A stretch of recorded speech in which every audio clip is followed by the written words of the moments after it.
Hello, Toro fans, and welcome back to Tauros All Access. I'm Edward Nieman, joined alongside by Lauren Hill for a special Friday edition of Tauros All Access. Toros with a Thursday night contest last night against the Bismarck Bobcats. Toros fall 1-0 to the Bobcats. Bobcats remain undefeated to start the season, 12-0, Lauren, with a 1-0 victory over Minot last night. Lauren, you were at the game, obviously.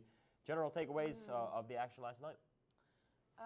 Again, it was a Thursday night. People aren't typically looking to attend a Minotaurus game on a Thursday night.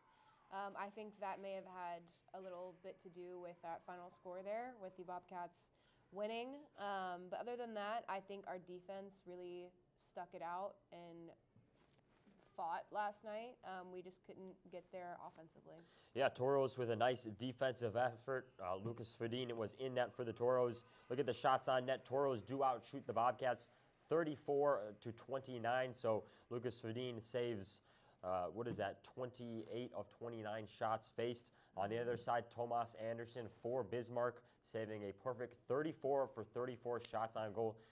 Anderson was a player who netted the first, or I should say, he's, pitched the first shutout of the year in the Bobcats' last game prior to Thursday night, which was Saturday against the Watertown Shamrocks. So good goaltending for Bismarck, along with some good defense. Talk about in the pregame entering this series, Bismarck with a 1.45 goals against average. So we knew this was going to be a defensive tussle, along with two good goaltenders, and that's exactly what we saw last night. But I mean, if you're the Toros, you can't really knock them a whole lot. You only give up one goal. You just couldn't find the back of the net, but also you've run into a really, really good goaltender against a really, really good team, all things considered at 12-0. Yeah, obviously the score is the score from last night, but truthfully speaking, I'm very proud of how we did perform defensively. And it's just like offensively, if you were here, you saw it, or if you watched it on live stream, we had more shots on goal, like Edward said, than the Bobcats did last night. It's just we have to find the back of the net, and that's just what we have to work on, I guess, in practice today. The guys are practicing, and hopefully that will translate to tomorrow's game. Yeah, pretty clean game, too, as well. We talk about special teams in the pregame show. Toros hit the box for 3 times. It only resulted, though, in 2 extra man advantages for Bismarck. Obviously, the Toros penalty kill did their job as well. Bismarck went 0 for 2 on the power play. Minot with just a lone power play opportunity, 0 for 1, obviously. That goal, by the way, for the Bobcats came 11:33 into the first period. It was Chase Reed that counted for his first goal with the Bobcats. Assists were from Wyatt Timnewski and Brendan Raskowski. Also, the Toros, what I will say, did a nice job limiting the impact players for Bismarck. You look at their point leaders, was Evan Hunter, Ian Engel, and Matthew Rafalski. None of them accounted for a point on the night. So the Toros do a nice job shutting down the point leaders for Bismarck, but it was Chase Reed who scored the goal, in which proved to be enough for the Bobcats to get the win. But shifting gears, we have another game Saturday night. So tomorrow, 7:35 puck drop. I guess I know we've kind of talked about it, but what do you expect to see out of this Toro team, at least from what we have seen so far? They've done a nice job bouncing back this year, coming off of losses. What do you expect to see out of this team tomorrow night? Again, like we've said, this Bismarck team is undefeated. They are now 12-0 after this. You can't expect for the best team to not score. It's just you have to act like you are playing any team. Doesn't matter who they are, you're playing a team, and you have to have that mindset of going in and winning. Again, like I said, Minot, we did an incredible job on defense last night. We just one slipped, and that happens. But it's just the fact that you have to go into the game thinking we can beat anybody, it doesn't matter who you are. And if we take what we got, or what we did last night in the game, keep up the defense, and just connect better on offense, I think we're money. Like, I genuinely think that we could, and I don't want to say could, I want to say we will win tomorrow. I like that terming better and that phrasing better. It's just our offense needs to be in better, clicking rotations. Yeah, I'm with you on that one, Lauren, too. I think if the Toros turn in a similar defensive performance that they had last night, tomorrow night, I think they put themselves in a really good position to take a game over the Bobcats. But we'll take a look at the divisional standings while we're at it. Bismarck, like we said, at 12-0. They have a 8-point advantage or I guess 8-point cushion in the division. Next closest is Aberdeen. Aberdeen 8-1-0, and then in third place it's St. Cloud, who we've seen quite frequently, at least to begin this season, 6-2-1. They're in third place. Aberdeen and St. Cloud will play each other this weekend, so perhaps we'll get a little more clarity in the middle there, at least for the 2 and 3 spots in the division. But nevertheless, like we mentioned, Tauros tomorrow night, 7:35, right back here at the Mesa Arena. We expect a big crowd with some festivities to precede the game as well. We do. We have a trunk or treat event happening. We kind of talked about this yesterday, that both me and Edward have never been to a trunk or treat event, and it is very, very hyped up here. So I don't even know what to expect, but I'm expecting. My expectations are very high. With that, I would also like to showcase, if you could go back to the wide frame, There we go. the sweatshirt for this special game and event happening is this right here. So we have a lovely skull head with a Minotauros hockey helmet on it, as well as this lovely detail on the sleeve that, honestly, let me come show you. It is basically a trunk or treat specifically for this year. So we sold out half sold last night at the game, so we still have stock. Please come buy them. Yep. They will not be reprinted after this, so come buy your limited edition merch and come to trunk or treat, and then come right after to the game. Yeah, if you're a guy like me, you don't have a Halloween costume, that's probably what I'll be wearing on Halloween. So make sure to come and get yours. Like Lauren said, limited supply, so make sure to be here early as doors open. I want to say 6:35, so an hour before puck drop. But before we get out of here, we do want to take a look at an interview with the newest Toro.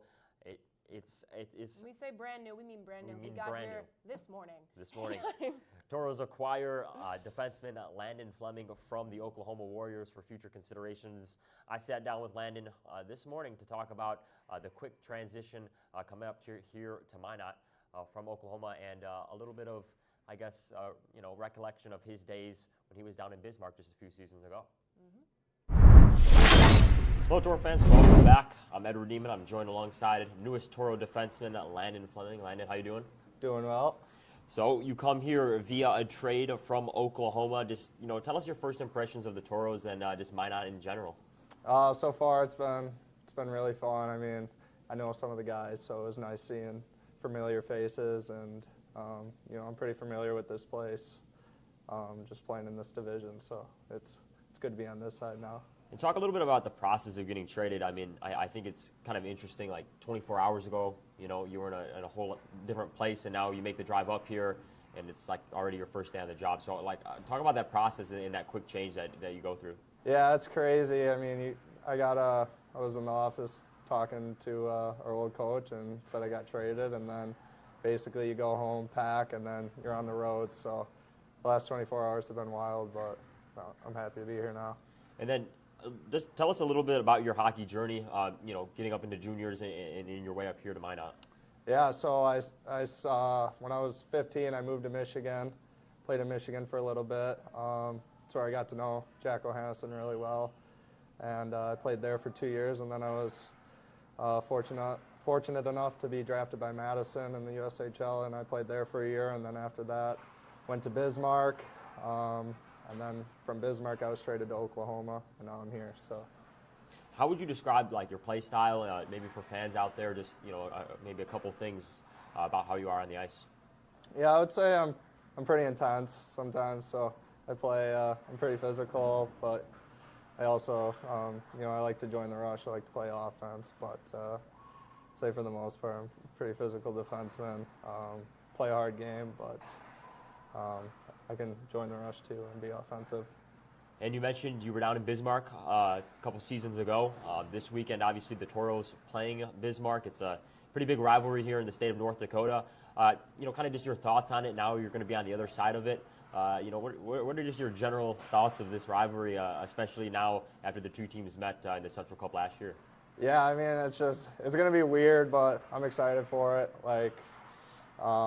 In my opinion, I think Minot and Bismarck both have the two best fans in the division, and then every time those two teams play, it's pretty crazy, pretty intense. But I've always loved playing here. This has always been one of my favorite places to play in junior hockey. So to play here, every home game is going to be special. Kind of, along those lines, what were kind of your thoughts of the Tauros and the organization from the outside looking in prior to getting traded here? Just everything I've heard has been super positive and super professional. Just everything I've heard from the players here, and then even when I showed up today, it's just been it's kind of been like a pro run, like a pro organization. So had everything already set up, and I was meeting the players. So yeah, it's been good. Awesome. Last question: what excites you the most about the rest of the season? Just seeing what this group can do. Seeing what they did last year was pretty special. So, hopefully you can make another run, and this time, hopefully get it done. Awesome. Well, Landon, thank you for joining us. We're going to get him home to get some rest because Toros have some hockey to play this weekend. Next Toro home game tomorrow night, 7:35 puck drop, taking on the Bismarck Bobcats. Always a big thank you to Landon on that one. We talked about before the interview, 17-hour drive. He arrives in Minot this morning, hops right on an interview with us, and gives us a heck of an interview, too, just a little bit more about him and allowing Toro fans to hear more. So, Landon perhaps making his first start as a Toro tomorrow here at the Mesa Arena. But we will have an article as well posted about Landon later this afternoon. So, really, minutes after this live ends, we'll have an article up. So, make sure to visit the website to get a look at that, to hear a little more about some of his stats coming into this season for the Toros and some of the successes that he has had down in Bismarck and Oklahoma here in the NAHL. But that'll do it for us on Tauros All Access. Make sure to scan that QR code as always. Our social medias are linked, website, all of that good stuff. So if you're not already following us or staying up to date with the website and things of that nature, make sure to scan that and get all ready for tomorrow night's game, 7:35 puck drop between the Toros and Bobcats. But we'd also like to shout out our lovely camerawoman, Grace Sandy. I was just about to get to that. It's been a very fun week here at Tauros All Access. We appreciate everyone tuning in. So for Edward Nieman, Lauren Hill, our producer, director, and really everything else, Grace, Sandy, we appreciate all you guys tuning in. We'll talk to you Saturday night right here from Mesa Arena. See you then.